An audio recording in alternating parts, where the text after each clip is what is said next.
Bom dia, eu sou Carlos Cabral e esse é o Cyber Morning Call, edição 930 de 22 de dezembro de 2025. A Koi Security revelou que o pacote Lotus Bail, com mais de 56 mil downloads no repositório NPM, é na prática uma ameaça que intercepta contas e tokens de autenticação no WhatsApp e instala um backdoor nas máquinas comprometidas. O pacote esteve disponível no NPM há 6 meses e ainda está ativo no repositório no momento em que eu escrevi o roteiro desse episódio. Ele se vende como um fork da biblioteca legítima WSKey-Sockets Baileys, que funciona como uma API para o WhatsApp Web. Se o Lotus Bail for colocado em produção, ele passará a interceptar todas as mensagens, tokens de autenticação, o histórico completo, os contatos e qualquer mídia e vai manter o acesso persistente à conta da vítima. Tecnicamente, o operador da ameaça toma o controle se posicionando no caminho do WebSocket que fala com o WhatsApp. Tudo que entra e sai da sua aplicação passa primeiro pela ameaça, que duplica os dados e os prepara para a extração, a qual acontece em modo criptografado. Quando o desenvolvedor usa essa biblioteca para autenticar, o atacante aproveita o fluxo de pareamento de dispositivos do WhatsApp para vincular silenciosamente o próprio dispositivo à conta da vítima. Mesmo que o pacote seja desinstalado, o dispositivo do atacante continua pareado até que alguém vá lá manualmente nas configurações do WhatsApp e revogue todos os dispositivos conectados.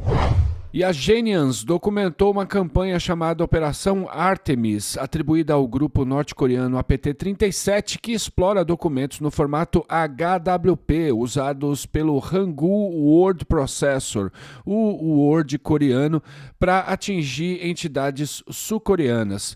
O atacante se passa por um produtor de programas de TV, ele constrói confiança por e-mail e só depois de avançar na conversa ele envia um arquivo HWP que se apresenta como um conjunto de perguntas para uma suposta entrevista.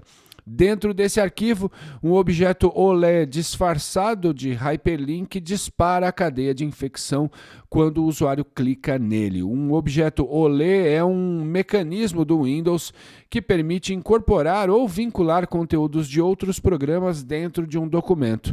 O controle da máquina começa quando o HWP carrega tal objeto OLE, que deposita no disco um executável legítimo da suíte sysinternals, o qual só tem a função de carregar a DLL do atacante por meio da técnica de DLL sideloading.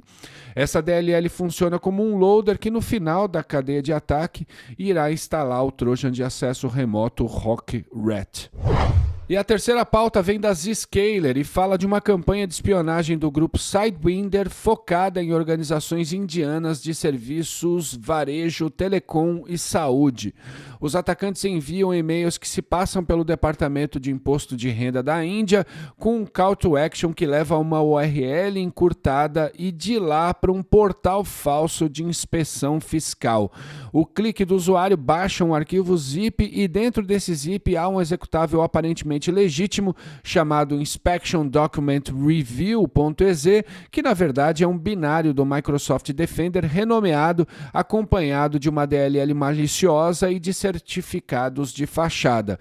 Quando a vítima abre o executável, assim como no caso da Operação Artemis que eu falei há pouco, acontece a execução da técnica de DLL sideloading, que vai ativar a DLL do atacante, a qual então faz checagens de ambiente, consulta serviços para validar fuso horário, dorme cerca de 3 minutos na busca de escapar da análise de sandbox e só então baixa um shellcode loader de um servidor remoto e instala um agente que passa a se comunicar com um servidor de comando e controle, imitando o protocolo de uma ferramenta chinesa de endpoint chamada Anki Shen.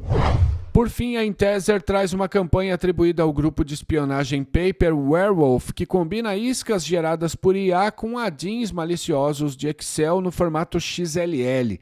Um XLL é tecnicamente uma DLL do Windows desenvolvida especificamente para o Excel. Quando carregado, ele tem a capacidade de executar código nativo em C ou C++, diretamente em memória com os mesmos privilégios do usuário que abriu o arquivo, sem passar pelas mesmas barreiras que as macros do Excel são submetidas. Claro que isso é uma delícia na mão de adversários de todo tipo. Nesse caso, a Intezer tem observado esses ataques desde outubro, por meio de arquivos XLL com nomes em russo, que foram submetidos ao vírus Total a partir da Ucrânia e da Rússia. A ameaça embutida no XLL foi batizada de EcoGather. O takeover da máquina acontece em 2 etapas.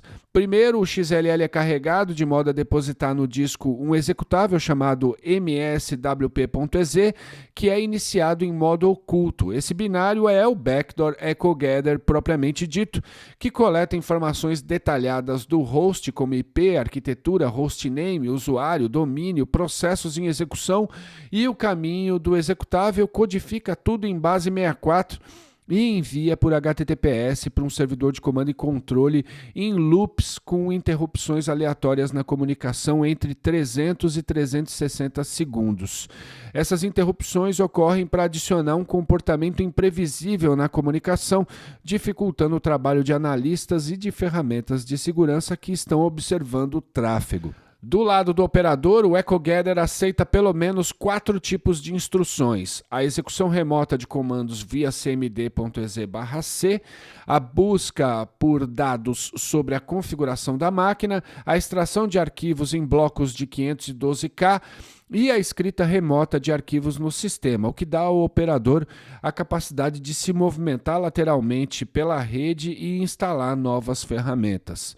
Para a defesa, é importantíssimo revisar políticas de modo a bloquear o uso de XLLs em ambientes corporativos. Fim da edição de hoje. Como eu disse na semana passada, esse podcast ele vai entrar em férias. Amanhã é o nosso último episódio do ano.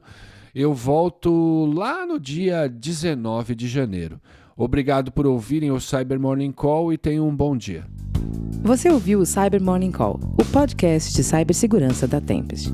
Nos siga em seu tocador de podcast para ter acesso a um novo episódio a cada dia. E para saber mais sobre a Tempest, nos siga no Instagram, Twitter e LinkedIn ou acesse www.tempest.com.br.